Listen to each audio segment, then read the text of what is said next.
tarde, pessoal! Tudo certinho? Bom, estamos iniciando o projeto da Mentoria Ultimate Carreiras Policiais, certo? Uma mentoria para delegado de polícia. Então, para mim é uma honra receber vocês nesse projeto, tanto o pessoal do presencial em João Pessoa, das turmas de segunda e também na turma da terça-feira, tá? E você que faz o curso online em qualquer lugar do país, tem gente em Recife, tem gente em São Paulo, tem gente no Amazonas, então assim, para mim é um prazer muito grande receber vocês como extensão da nossa casa, tá? Hoje vamos tratar da Lei 9296/96. 9296/96, Lei de Interceptações das Comunicações Telefônicas, tá? Não vou me prender em que peça está tratando de legislação extravagante, né, Lei Penal e Processual Penal Especial, eu não vou me prender estritamente a essa disciplina. Eu vou passear por temas de constitucional, às vezes de administrativo, processo penal, então assim, direito internacional, então a gente vai tratar de diversas matérias, porque na sua prova isso vai ser muito importante. Beleza?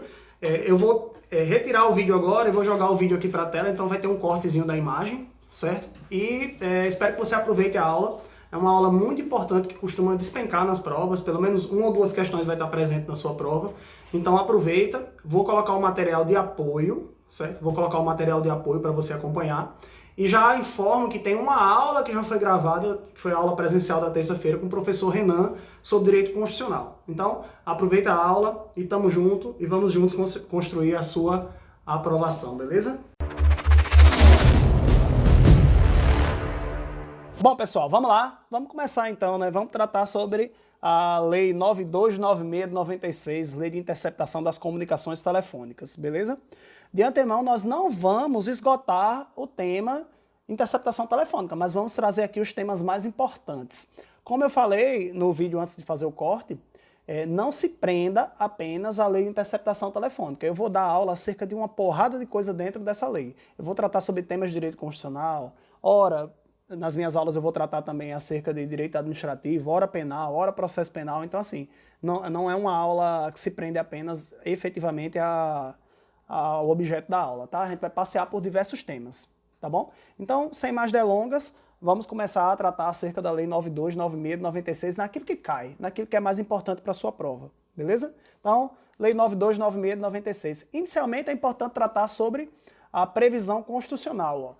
O sigilo da correspondência, das comunicações telegráficas e de dados e das comunicações telefônicas. O artigo 5º, inciso 12 da Constituição, portanto, direito fundamental, diz que é inviolável o sigilo da correspondência e das comunicações telegráficas, de dados e das comunicações telefônicas, salvo, no último caso, por decisão judicial, nas hipóteses e na forma em que a lei estabelecer para fins de investigação criminal ou instrução processual penal.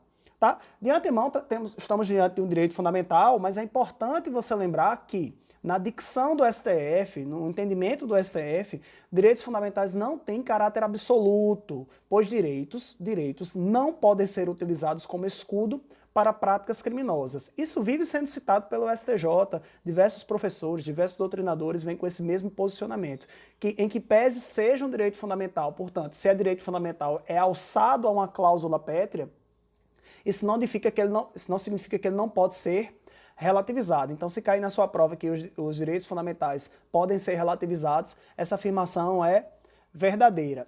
Na própria Constituição, ele já diz que são uma cláusula de reserva de jurisdição, mais precisamente uma cláusula de reserva de jurisdição absoluta. Certo? Cláusula de reserva de jurisdição absoluta. Se você olhar aqui, ó, por ordem judicial, nas hipóteses, na forma que a lei estabelecer, isso vai remeter a uma legislação infraconstitucional, que é a Lei 9296/96, o objeto para fins de investigação criminal, estamos aí na primeira fase da persecução penal, da persecutio criminis, né, que é justamente a fase de investigação, que pode ser conduzida por delegado de polícia, sob as premissas da Lei 12.830 de 2013, né, que trata do delegado de polícia, e também pelo PIC, né, pelo procedimento investigativo ou investigatório criminal conduzido pelo MP, ok? E instrução processual, ou seja, dentro do curso já do processo, ok? Lembrar que quando a lei fala nesse último caso aqui, ó, salvo no último caso, esse último caso é de dados e das comunicações telefônicas. Então, esse sigilo ele protege tanto o fluxo de comunicações telefônicas quanto o fluxo de dados. E essa primeira parte pode ser relativizada também jurisprudência do STF, também jurisprudência do STJ e entendimento doutrinário que Direitos fundamentais não têm caráter absoluto. Direitos não podem ser utilizados como escudo para práticas criminosas. Um exemplo da relativização do sigilo da correspondência, ou um sigilo epistolar, trata-se do sigilo das comunicações dos presos. O interesse da coletividade em ter conhecimento da autoridade carcerária, nesse caso, né, diretor do presídio, em ter conhecimento daquela comunicação para proteger a sociedade fora do presídio, faz com que essa norma seja relativizada. Portanto, o diretor do presídio pode abrir a correspondência dos presos, vai fundamentar essa decisão no risco àquela coletividade e não tem problema algum. Ok? Vamos continuar. Interceptações realizadas antes da entrada em vigor da lei de interceptação, das interceptações, foram declaradas inconstitucionais, tá? Antes da Lei 9296 de 96, o Poder Judiciário decretava as interceptações telefônicas com base no Código Brasileiro de Telecomunicações, Lei 4.117 de 62. Entretanto, o STF disse que essa norma não foi recepcionada pela Constituição de 88, tá? Falando um pouquinho sobre recepção, lembra que eu falei que ia invadir as outras disciplinas, né? O fenômeno da recepção ou não recepção ocorre quando a norma ela é pré-constitucional, ou seja, antes da Constituição de 88, e a Constituição de 88 agasalha aquela norma pré-constitucional e dá a ela uma nova roupagem, inclusive, é possível. Você tem um Código Penal que foi aprovado como decreto-lei e ele foi recepcionado com uma nova roupagem, uma roupagem de lei ordinária. Você tem o CTN também, que foi recepcionado com a roupagem de lei complementar. Então a Constituição ela pode recepcionar, e é legal que recepcione, porque uma nova Constituição ela não derruba todo o ordenamento jurídico, porque senão não seria ordenamento, seria desordenamento, né? E criar todas as normas no mesmo dia seria impossível. Portanto, norma pré-constitucional ela é recepcionada ou não recepcionada. A gente não fala aqui em norma inconstitucional. A gente só diz que uma norma é inconstitucional pós-Constituição de 88, pós a promulgação da Constituição de 88, em 5 de outubro de 1988. Ok? Então aqui estamos diante do fenômeno da não recepção. Mas as comunicações, né, telefônicas que foram realizadas a interceptação antes da entrada em vigor da Lei 9296 de 96 foram declaradas inconstitucionais pelo STF, ok? Vamos seguindo. Terminologias. Esse tema é importante. Vira e mexe está caindo na prova. Caiu, salvo engano, no Mato Grosso Sul ou no Mato Grosso, não recordo, porque eu fiz as duas provas e caiu exatamente questão de terminologias. E ele tentava confundir você, misturava interceptação telefônica com escuta telefônica, com captação ambiental, e se você não tiver ligado na correria da prova, você erra. Então aqui a gente vai tentar fazer com que você não erre a questão. Beleza?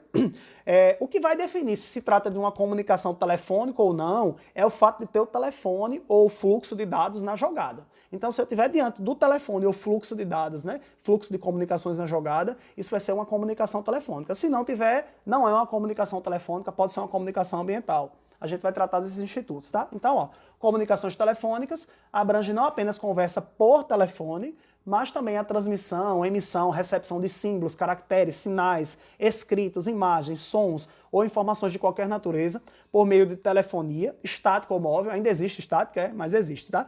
Por conseguinte, é possível a interceptação de qualquer comunicação via telefone, conjugado ou não com informática, certo? O que compreende aquelas realizadas direta, né, de forma direta, fax, modem, ou indireta, internet, e-mail, correio eletrônico e por aí vai.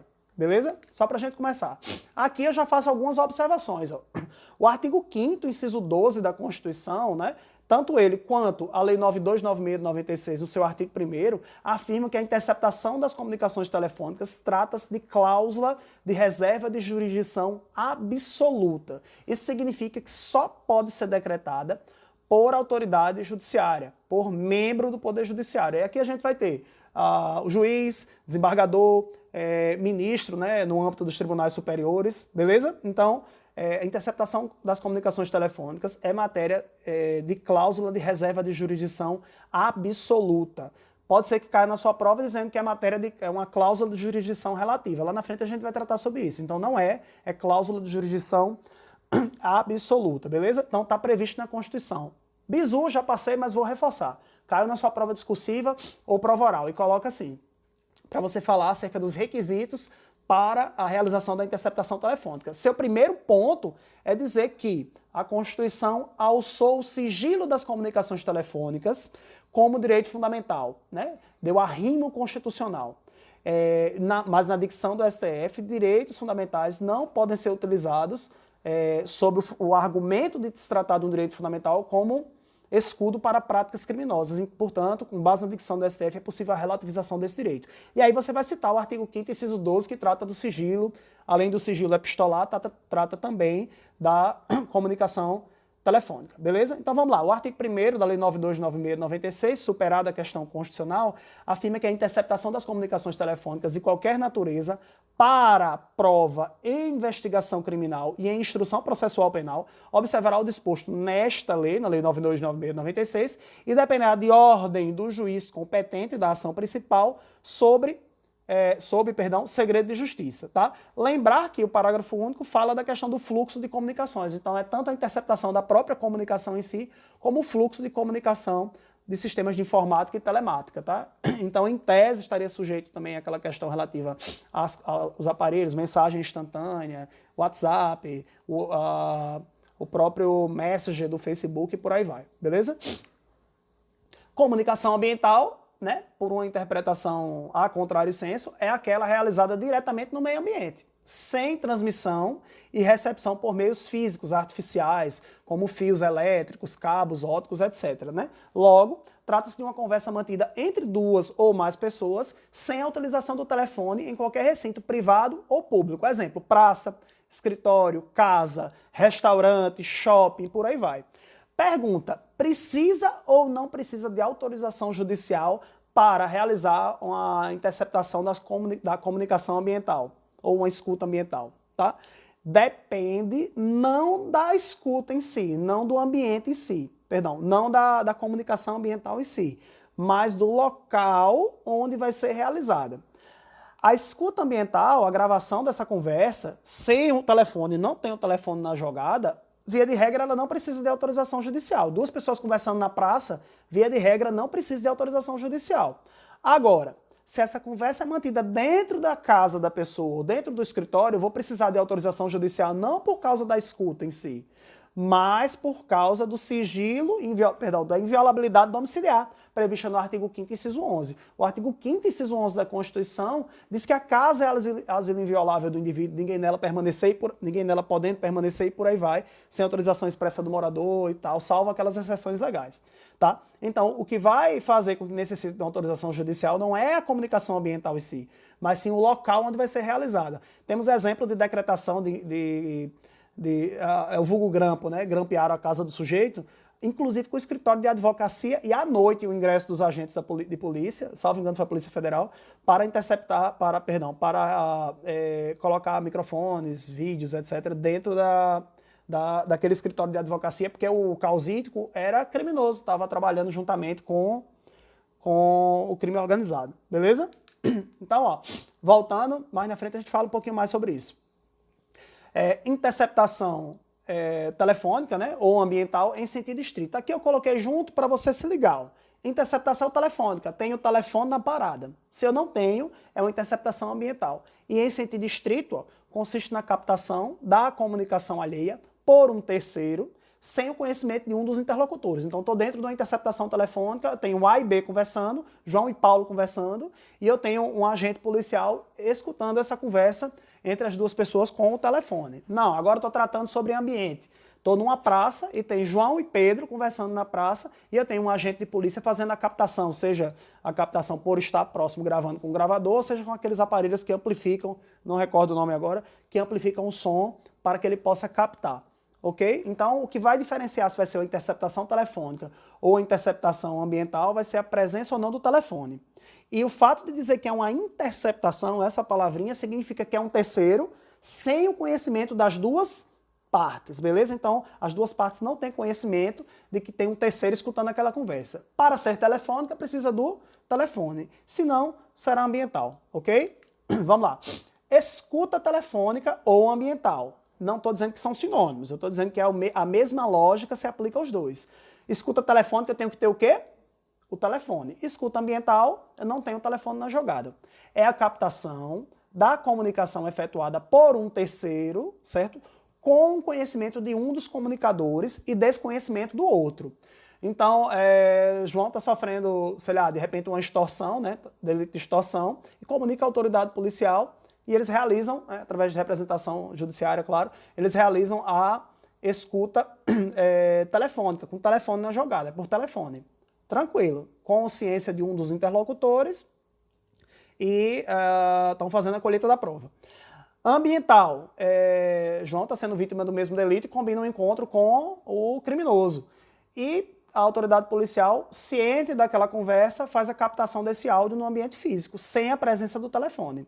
Tranquilo? Ó, a maioria da doutrina entende que a Lei 9296/96 só vai disciplinar os institutos da interceptação telefônica, em sentido estrito, e de dados, né? E a escuta telefônica, tá? Escuta telefônica, ou seja, a Lei 9296/96 só vai aplicar estritamente a questão de interceptação telefônica e escuta telefônica, ou seja, eu preciso do telefone na parada. Tranquilo? Agora, a doutrina, parte da doutrina, diz que se aplica a escuta ambiental, a captação ambiental, a gravação ambiental, por analogia à Lei 9296/96. Nas provas não costuma cair essa divergência. Existe parte da doutrina que diz que eu fundamento apenas no artigo 5º, inciso 10, tá? Que vai falar da vida privada, da privacidade, da inviolabilidade, enfim, genérica, tá? E parte da doutrina diz que sim, trabalharia com a Lei 9296/96 por analogia, tranquilo? Jurisprudênciazinha aqui pra gente começar a brincadeira, ó. Suposto consentimento de um suspeito e a gravação de conversa telefônica por viva voz, ó. O STJ, tá? Entende que se este consentimento for viciado, a prova é ilícita. Vamos dar uma lidinha no julgado. Ó.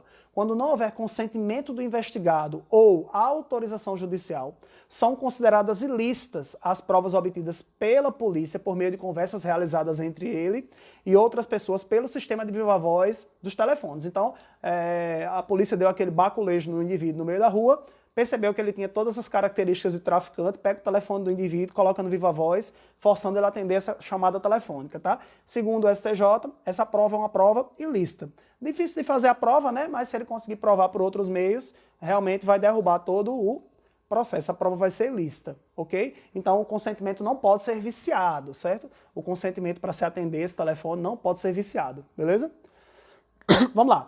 Crime contra incapazes e consentimento do genitor para a gravação das comunicações telefônicas. Ó. O STJ entende, certo, que é lícito o consentimento do genitor ou responsável pelo menor de 18 anos para fins de interceptação. Gente, eu estou aqui diante de um menor de idade, né, um menor impúber, nesse caso do julgado, certo? Então, ó, o representante legal pode sim autorizar que se faça a colheita da prova. Vamos dar uma lidinha no julgado. Ó. No caso concreto, a genitora da vítima solicitou auxílio técnico a terceiro para a gravação de conversas realizadas através de terminal telefônico de sua residência, na qualidade de representante civil do menor impúbere, investida do poder dever de proteção e vigilância do filho. A gente lembra lá do ECA, né? Lei 8.069, certo? Estatuto da Criança e Adolescente, que vai tratar sobre isso. Não havendo ilicitude na gravação. Ele já disse, ó, não há ilicitude na gravação. Dada a absoluta incapacidade da vítima, né, para os atos da vida civil e ante a notícia de que estava sendo vítima de crime de natureza hedionda, inclusive, a iniciativa da genitora de registrar conversa feita pelo filho com o autor da conjectura prática criminosa se assemelha à gravação de conversa telefônica feita com autorização de um dos interlocutores. Lembra que eu falei? Questão da gravação? Sem ciência do outro, tá? Estou diante de uma escuta. Quando há cometimento de delito por este último, hipótese já reconhecida como válida pelo STF. Então, se a mãe do menor autorizar, não tem problema nenhum e não há ilicitude na prova, beleza? Se liga que esses julgados caem, quando cai a cabeça do julgado, o caput do julgado, e você não pode errar nisso aí, beleza?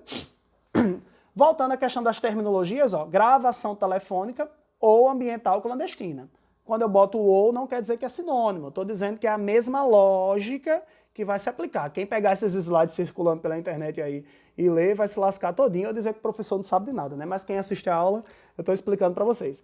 Então, gravação telefônica ou ambiental clandestina. É a gravação da comunicação telefônica ou ambiental, se eu tiver o telefone, é telefônica. Se não, é ambiental, por um dos comunicadores, ou seja, trata-se de uma autogravação, certo? Normalmente é feita sem o consentimento do outro, né? Sem o conhecimento do outro, daí porque se fala em gravação clandestina. Lembrar que o STF diz que essa gravação não é prova ilícita, tá? É lícita, prova absolutamente lícita, beleza? Então é possível sim. Quem já processou banco, SPC, internet, né? Aqueles planos de internet, aquelas operadoras de telefonia, sabe muito bem que aquela gravaçãozinha quebra um galho, né?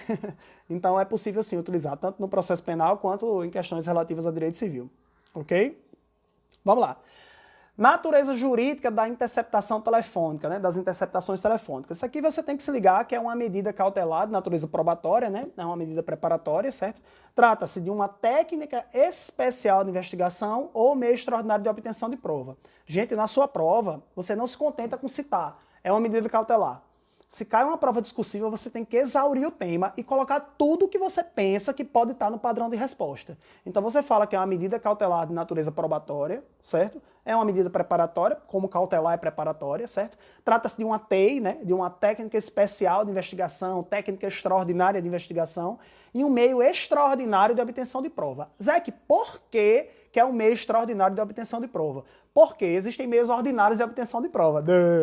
Então vamos lá, meios ordinários de obtenção de prova. Gente, meios ordinários de obtenção de prova são aqueles que podem ser utilizados em qualquer tipo de crime. Meio ordinário de obtenção de prova são aquelas técnicas usuais utilizadas pela polícia na investigação, na primeira fase da persecutio crimes, da primeira fase da persecução penal, que é a investigação. É a busca e apreensão, lá do artigo 240 do CPP, tá? É a campana, ou um termo mais técnico, a vigilância, esperando que o desenrolar criminoso aconteça. Então são as técnicas usuais que podem ser utilizadas em qualquer crime.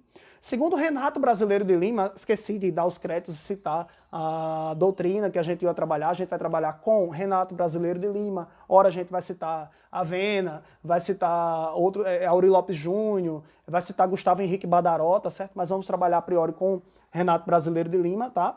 Então, ele cita que meio extraordinário de obtenção de prova trata-se daquelas técnicas especiais de investigação que podem ser utilizadas em crimes no contexto de organização criminosa e em infrações penais de natureza grave. Zeke, por que infrações penais de natureza grave, não só os crimes relacionados à organização criminosa da 12.850 de 2013? Porque eu posso utilizar uma técnica especial de investigação como a interceptação telefônica disciplinada, minudenciada pela Lei 9296 de 96, para investigar outros crimes que não no contexto de organização criminosa. Exemplo, posso utilizar uma interceptação telefônica em delitos de homicídio? Posso utilizar. Posso utilizar numa série de latrocínios que estão acontecendo na cidade?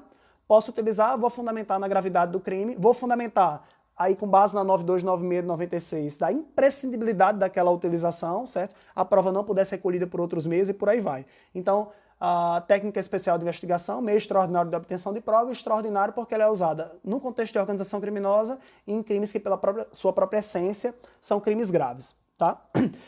Quando eu falo em medida cautelar, a gente tem que lembrar que existem tem algumas divergências na doutrina, mas 3 espécies de cautelar aqui dentro do processo penal. A gente vai ter uma cautelar probatória, e o exemplo aqui nosso agora é a interceptação telefônica, então é uma cautelar probatória.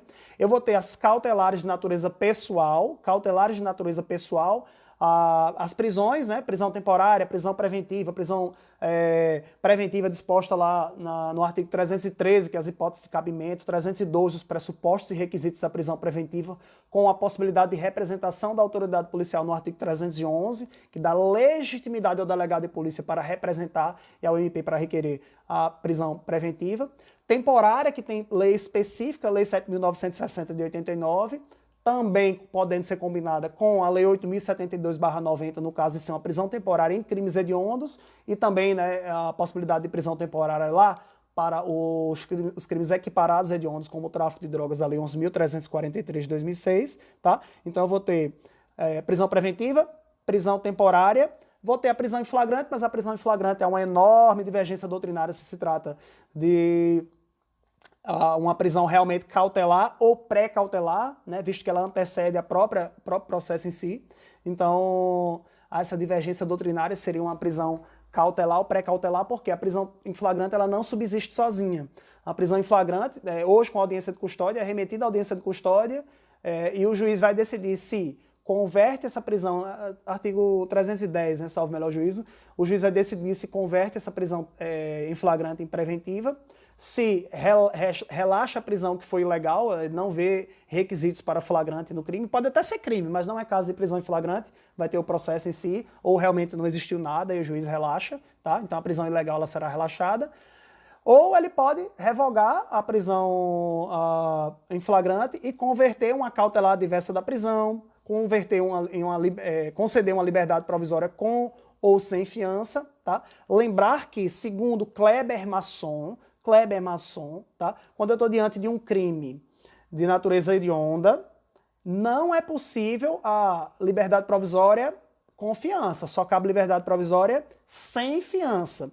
E aí o que é que Kleber Masson diz? É necessário observar o princípio da suficiência na decretação. Então o juiz, ao conceder a liberdade provisória sem fiança, ele tem que conceder juntamente uma medida cautelar diversa da prisão do artigo 319, 320 do Código de Processo Penal. Por quê? Não tem lógica num crime não hediondo, um crime que não é hediondo, poder ser concedido uma liberdade provisória com fiança, né?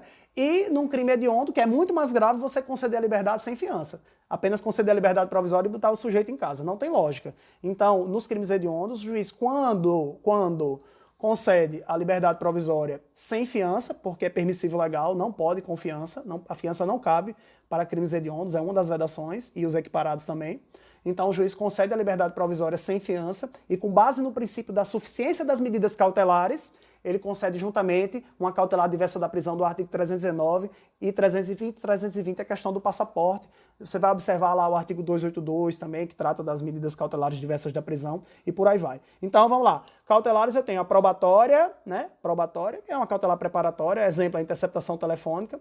Cautelar de natureza pessoal, e aqui são as prisões e as medidas cautelares diversas da prisão. E eu vou ter as cautelares de natureza patrimonial. Patrimonial, você lembra do sequestro, previsto lá no artigo 125, 132 do Código de Processo Penal, né? Sequestro de bens móveis e bens imóveis. Tenho arresto, hipoteca legal e por aí vai. Para que vai servir essa cautelar de natureza patrimonial? Para que ao final do processo eu tenha aquele veículo, aquela Lamborghini zero, nova, que estava na garagem do criminoso, e que esse veículo possa ser utilizado, né, os valores advindos desse veículo, né, da alienação desse bem, né, porque não vai guardar um Lamborghini, se guardar um Lamborghini dois anos na garagem, não vende nem 30% do valor. Então, tem um procedimento específico para isso, para fazer a alienação antecipada desses bens relativos ao crime, para que esse pegue esse valor e deposite em conta judicial e fique à disposição da justiça para que, caso o indivíduo seja condenado, sirva para reparar os danos causados ao crime, à vítima, né, pelo crime à vítima, para custas judiciais, multas, a multa fixada na sentença e por aí vai, ok? Então, tem essas três possibilidades de cautelar. Como eu disse, eu ia adentrar em outros temas. Aqui entramos em temas relativos ao processo penal como um todo, beleza? Vamos continuar mais um pouquinho. Vamos tratar acerca da captação ambiental. A captação ambiental, como eu disse, ela não é disciplinada pela Lei 9296 de 96, certo? A doutrina elenca a questão do direito fundamental, elenca o artigo 5º, inciso 10 da Constituição, como dispositivo legal pertinente e aplicável à questão da captação ambiental, que vai tratar do direito à privacidade e à vida privada, ok? Entretanto, algumas legislações infraconstitucionais trabalham sim com a questão da captação ambiental. A Lei 12.850 de 2013 fala que, né, em qualquer fase da persecução penal serão permitidos, sem prejuízo de outros já previstos em lei, os seguintes meios de obtenção de prova, e cita nominalmente a captação ambiental de sinais eletromagnéticos, ópticos e acústicos. Então, é uma medida que a doutrina chama de meio de obtenção de prova nominado, mas não típica. Nominada por quê? Está previsto em algum canto o nome do instituto. Captação ambiental, está lá previsto. É nominada, então não é inominada. Mas é uma medida não típica. Quando a gente pensa em medida típica, quer dizer que não há o disciplinamento daquele instituto. A lei cita, mas ela não disciplina, beleza? Lei cita o instituto, nominada, portanto, mas não vai disciplinar esse instituto. Gente, disciplinar é a forma de realização daquela prova. Ele vai disciplinar, falar bem bonitinho como é que vai ser realizada. Já, se você observar a Lei 9296 de 96, a Lei de Interceptação Telefônica, lá vai disciplinar como é que vai ser realizada, ok? Traz todos os institutos, prazo, forma que vai ser realizada, o agente de polícia que vai ficar responsável pela colheita daquela prova, o delegado de polícia que vai receber, vai ter que colocar lá na representação a autoridade de polícia judiciária que vai ter acesso àqueles procedimentos, beleza? Então vamos lá. Então, lembrar que parte da doutrina, parcela da doutrina, afirma que se aplica sim a Lei 9296/96 de forma analógica, né? Uma aplicação por analogia, mas prevalece que não, ok? Licitude da captação ambiental e desnecessidade de prévia autorização judicial. Aqui a gente vai tratar quando é necessária a autorização judicial e quando não é necessária a autorização judicial, tá? Então, captação de conversa alheia mantida em local público, certo? Se a conversa está sendo mantida em local público, não precisa, via de regra, de autorização judicial. Captação de conversa alheia mantida em local público, não precisa, via de regra, de autorização judicial. Basta você lembrar do indivíduo dois indivíduos que estão conversando na praça acerca de uma empreitada criminosa, certo? Precisa de autorização judicial? Não precisa de autorização judicial, ok? Não há reserva de sigilo nesse caso. O ambiente em si não é protegido pela inviolabilidade domiciliar do artigo 5º, inciso 11, então não necessita de autorização judicial. Captação de conversa alheia mantida em local público, porém de caráter sigiloso, expressamente, cuidado com essa palavrinha, expressamente admitido pelos interlocutores. Gente, nesse caso não é possível a realização da colheita dessa prova sem a autorização judicial. E tem doutrina que diz que não poderia nem com a autorização judicial, ok? Exemplo, o advogado, a conversa mantida com o advogado. Se a conversa é mantida com um advogado, mesmo que seja em local público, tem doutrina que fala que seria impossível a colheita dessa prova. E tem doutrina que diz que seria possível sim, desde que com autorização judicial. Então é bem divergente. Eu vou fazer um corte aqui da imagem e a gente retoma rapidinho, porque deu agora 30 minutos, para não ficar pesado demais o arquivo, tá? Vamos fazer um pequeno corte aqui e voltamos já já, beleza?